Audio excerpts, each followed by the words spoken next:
अस्सलाम वालेकुम नाज़रीन, मैं हूं बाहिम्मत पाकिस्तान से नईम रहमान। उम्मीद है आप सब खैरियत से होंगे।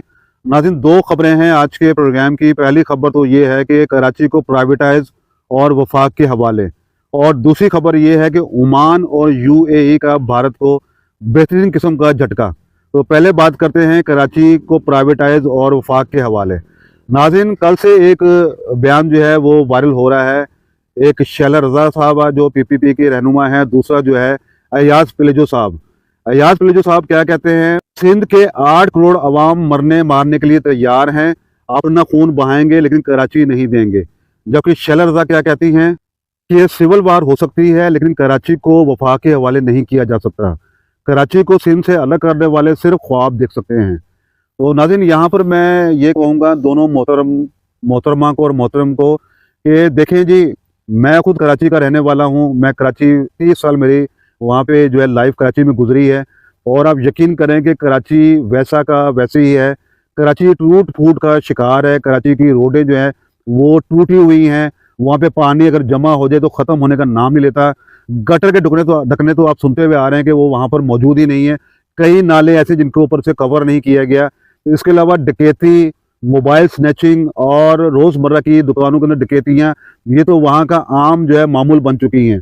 इसके अलावा वहाँ पर लोग, यानी कि वहाँ पे इतने उनका बुरा हाल हो चुका हुआ है कि वो अपने आप को गैर महफूज समझते हैं। कराची का जो हाल कर दिया गया है, यानी कि अभी हाल ही में जो गुल प्लाजा में जो आग लगी थी, उस पर भी ताबिश भाई जो कि हमारे हंसना मना के मेज़बान हैं, उन्होंने कहा कि कराची को प्राइवेटाइज कर देना चाहिए। तो उसके बाद उनकी काफ़ी ट्रोलिंग हुई। लोगों ने कहा कि भाई आपकी औकात है ये बात करने की, आप कौन होते ये बात करें। तो बहरहाल मैंने जो भी आपसे बात तफसील से अभी पहले की कि कराची का जो हाल कर दिया गया है, आप यकीन जानिए कराची की को रोशनियों का शहर कहा जाता था, और वो रोशनियों का शहर आज कराची के अंदर जो है वो अंधेरों का शहर बन चुका है। कोई रोशनी नहीं है, कोई वहाँ पे अमन अमान नहीं है, कोई तरक्याती काम नहीं है। अब एमकेएम वाले जो हैं वो पीपीपी पे इल्ज़ाम देते हैं, पीपीपी वाले जो है एमकेएम पर इल्ज़ाम देते हैं। लेकिन इन इल्ज़ाम का लोग क्या करें? लोगों को इन इल्ज़ाम से क्या इनके सरोकार है? बात तो ये है कि इस पर काम किया जाए। अब 11 साल से पीपीपी के पास जो है कराची है, लेकिन सवाल उनसे ये है कि क्या कराची को वो तमाम जो है वो तरक्की वाले काम करके दे दिए गए हैं, लोगों को वो सुकून दे दिया गया है जिसके वो हकदार हैं? ऐसा कुछ भी नहीं हुआ। तो बहरहाल ये कि मैं ये कहना चाहूँगा कि कराची को वो रोशनियों का शहर जो पहले था, उसको दोबारा वो रोशनियों का शहर बना दें। लोगों को सुख और चैन की ज़िंदगी उनको मुयस्सर कर दें। वहाँ पे पानी के मसले, वहाँ पे रोडों के मसले, वहाँ पर यानी कि ये जो डकैतियाँ, छीना झपटी, ये तमाम मामला जो हैं इनको जो है कंट्रोल कर लें। और ख़ासकर जो भी गुल प्लाजा वाला वाक़या हुआ है, ये काम करने वाले हैं जो कि पीपीपी ने 11 साल में अभी तक नहीं किए। तो अगर ये काम, मैं कहता हूँ पीपीपी अगर कर दे काम, और पिलेजो साहब जिस तरह से कह रहे हैं या शैला रज़ा साहब जिस तरह से बात कर रही हैं, अगर ये लोग इस बात की गारंटी देंगे कि कराची को दोबारा रोशनियों का शहर बना देंगे, दोबारा उसको अपने पाँव पे खड़ा कर देंगे, तो मैं समझता हूँ किसी माई के लाल में इतनी ताकत नहीं है कि कराची को आपसे छीन ले। इस बात की गारंटी मैं आपको दूंगा, बल्कि पूरी कौम आपके साथ खड़ी होगी। ये काम क्यों होने जा रहा है, ये इस तरह की बातें क्यों अब ये मीडिया पे आना शुरू हुई हैं? क्योंकि कराची वाकई जो है लावारिस हो चुका हुआ है। कराची को वो जो उसका हक बनता है वो उसको नहीं मिल रहा उसको। तो ये तमाम वो सूरत-ए-हाल जिसकी वजह से जो है ये बातें अब मीडिया पे अब चलना शुरू हो गई हैं, और लगता है कि वफाक भी ये बात सोचने पर मजबूर हो गया है कि कराची को वफाक के साथ शामिल किया जाए, ताकि उसकी तरक्की, उसकी खुशहाली और उसमें अमन जो है वो कायम किया जाए। तो लेकिन अगर आप समझते हैं कि कराची को आपसे छीना जा रहा है, तो मैं समझता हूँ ये आप लोगों की नाअहली है।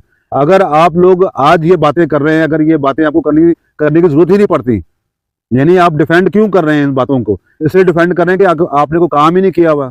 अगर आप काम कर लें तो मैं आपको गारंटी देता हूँ कि खुदा की कसम आपसे कराची कोई नहीं छीन सकता, कोई माई का लाल आपसे कराची नहीं छीन सकता। इसके अलावा नाज़रीन, चलते हैं दूसरी खबर की तरफ कि ओमान और यूएई का भारत को झटका। झटका दरअसल असल में क्या है? चंद महीने पहले, 2 से 3 महीने पहले जो है मोदी साहब जो हैं वो जाते हैं ओमान। वहाँ पे उनको बाकायदा सिविल अवार्ड भी दिया जाता है, और वहाँ पे एक बड़ा मुआहदा करके आते हैं जहाँ पे वो गाय का गोश्त ओमान को सप्लाई करेंगे। जबकि मोदी ने अपनी कौम को गाय की पूजा पे लगाया हुआ है, गाय को माता कह के उनको उसके पीछे लगाया हुआ है, और पीछे पीछे से मोदी जो है वो गोश्त का सप्लाई करने वाला दूसरा बड़ा मुल्क जो है वो अपने आप को जो है डिक्लेयर करता जा रहा है। मैं हैरान उस बात पे कि मोदी की ये जो दोगली पॉलिसी है, इसको अवाम वहां पे क्यों नहीं समझ पा रही। बहरहाल उसके बाद ये मैं अभी इस पर आता हूँ कि झटका क्या है। दूसरी बात ये है कि हाल ही में यूएई के सदर जो हैं वो भारत में आते हैं दौरे पर। 3 घंटे का दौरा होता है, वो भी मोदी के कहने पर आते हैं।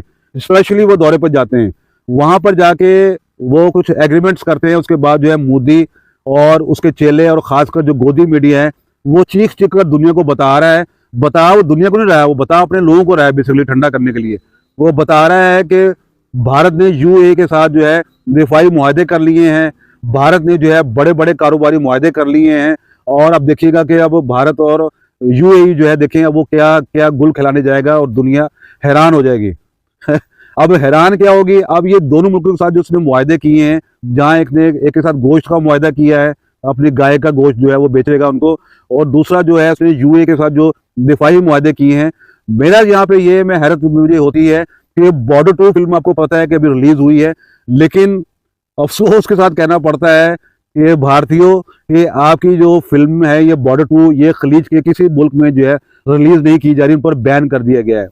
खासकर यूएई और ओमान ने भी इस फिल्म को जो है बॉर्डर 2 को अपने मुल्कों में बैन कर दिया है। और आप वहाँ पे उछल उछल के कह रहे हैं कि हमारे बड़े बड़े दिफाई मुआहदे हो गए, हमारे ओमान से भी मुआहदा हो गया और फला फला मुआहदा हो गया। वो मुआहदा कहाँ गया भाई? ये बात आप लोग बिल्कुल भूल चुके हैं कि पाकिस्तान का अपना एक वकार है, पाकिस्तान की अपनी इज्जत है, उसकी एक पावर है जिसको खलीजी ममालिक तस्लीम करते हैं, जिसको जो है ये चाहे यूएई हो, चाहे बहरीन हो, चाहे कतर हो, चाहे ओमान हो, वो इस चीज़ से बखूबी वाकिफ है कि वो कोई ऐसी फिल्म जो कि पाकिस्तान मुखालिफ बनाई गई है, जो भारत ने बनाई है, वो उन मुल्कों में रिलीज नहीं करेगा। तो ये है आपकी औकात मोदी साहब। तो ये है बड़ा झटका जो कि मोदी को लगा है, वहाँ की जो बॉलीवुड उनका मीडिया उनको झटका लगा है कि यार ये क्या हो गया। हम तो समझे थे कि ये फिल्म कम से कम चलो यूएई और ओमान में तो रिलीज हो जाएगी, क्योंकि उनके मोदी साहब ने तो बड़े बड़े दावे किए थे कि भाई हमने वो मुआहदे कर लिए हैं, ये दुनिया हैरान रह जाएगी। अब दुनिया बाकी हैरान हो गई है भाई कि आपकी औकात जो है 2 कौड़ी की नहीं है। यानी बातें आप करते हो आसमानों वाली और औकात आपकी जूतियों वाली है। अब भारत जो है पावरफुल मुल्क बन चुका है सिर्फ मूवीज की हद तक, जहां पर वो अपनी फौजी सलाहियतों को दिखाकर जो है वो अपनी कौम को ठंडा कर रहा है और लोगों को बताने की कोशिश कर रहा है कि हमने किस तरह पाकिस्तान को जो है हमने जेर कर दिया है, वो भी सिर्फ फिल्मों में। तो नाज़रीन अपना फीडबैक जरूर दीजिएगा। अल्लाह हाफिज़।